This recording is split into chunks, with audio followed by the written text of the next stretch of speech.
Let's set up a course in Blackboard. We'll start with the home page. You can see we have a lot of options here. And first we want to add our users. We want to figure out who's in the class. So we click on that Users tab and we'll come to the class list.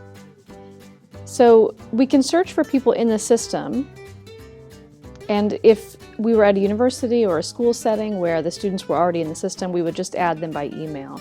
But because they're not in this instance, we have a copy link that we can use where we can actually just email that link to anyone we'd like to be in our class. So we'll go back to the home page once we've sent that out. And we want to customize our page a little bit in this upper right-hand corner.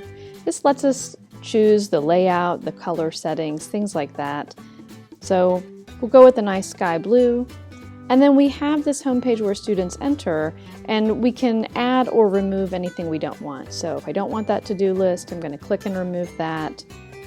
If I don't want to have the taskbar, I can click and remove that.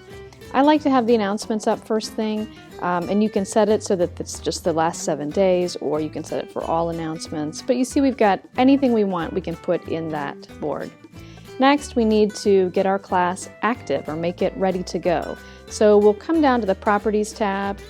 We have a course description. Here we can add a description of our course. You can see above we can change the name if we want to.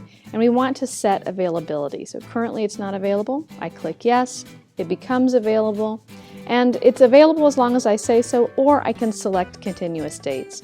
So I can set the date that I want the course to open and set the date that I want the course to automatically close and students will no longer have access. I go to the bottom, I hit submit, and I am ready to go.